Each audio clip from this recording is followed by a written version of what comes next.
3 questions in one video for the followers Q&A, purely because we've had so many questions submitted recently, it's impossible to address all of them individually in their own videos.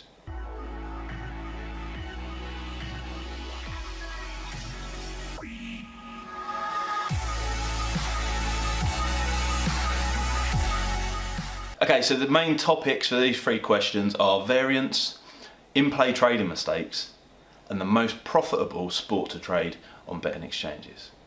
So getting straight into things, first question is from Winners are Grinners, and they ask, can you ask the most important question in the world, how do you deal with variance? And my answer to this is you don't deal with variance, variance deals with you. It's a fact of the markets. In fact, it's a fact of life. It's something that happens day in, day out. You just need to accept that you're going to have varying results as part of trading. And I know that sounds a little bit blunt, but you've got to be cruel to be kind sometimes, and I'm just being honest with you guys here. You're going to have fluctuations within results. There's going to be points you don't like your results. You're going to make mistakes. And, you know, on the flip side, occasionally you might be a little bit fortunate as well. But, you know, it all plateaus out over the longer term, providing you have a consistent edge.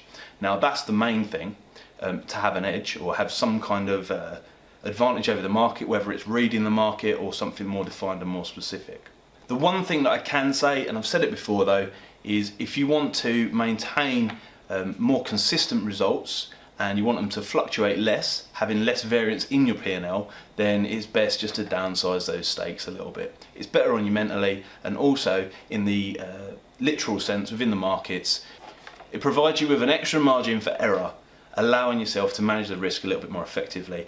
The cost of doing that is the fact that you submit some potential profit back to the market. But that's just a fact of life. If you was to relate this to something outside of trading world, and you were to think to everyday employment, a boss is often taking on the variance and the varying results of business, and a person that works for the boss, which I would assume most people watching this clip don't want to be, limits their risk, but they give away a huge opportunity in terms of potential gain by working for that person, so they consistently plateau that out. So I would say, you know, if you're looking to be a trader, you're looking to be more like your own boss, and therefore you've just got to expect varying results. So the second question is from Brooksy, and he asks, have you ever had the urge to just bet or let a bet run in play? If so, how do you manage to stop doing it?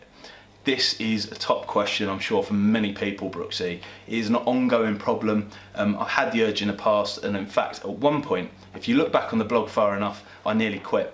There's a post, if you search it on the sidebar of the blog, Crash and Burn, I believe it's called.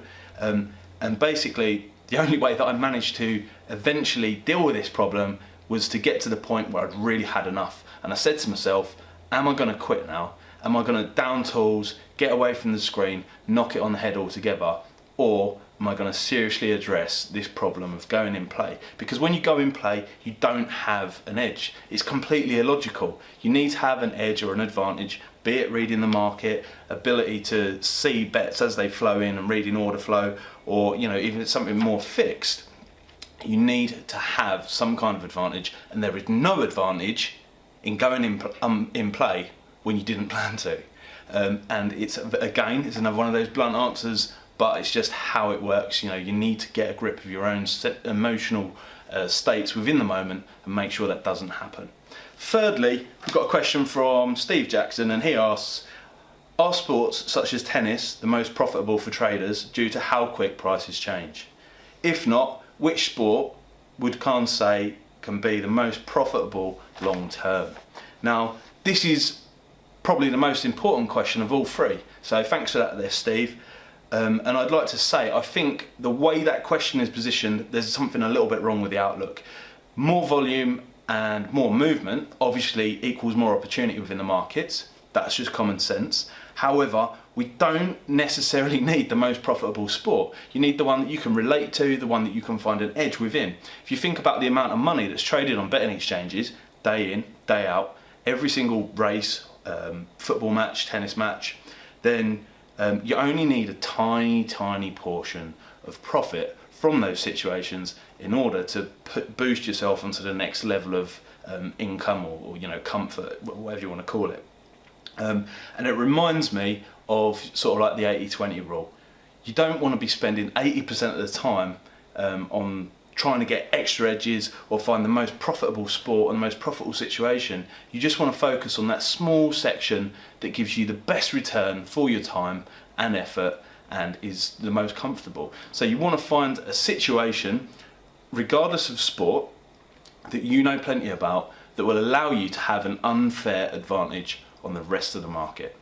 And it's that simple. And it might only be a tiny edge. If you think in horse racing, between say horses that trade between 4 and 4.1 happen every single day, pretty much every single market, or there'll be at least one runner. Now if you can get £200 between 4 and 4.1, that's about £5 profit.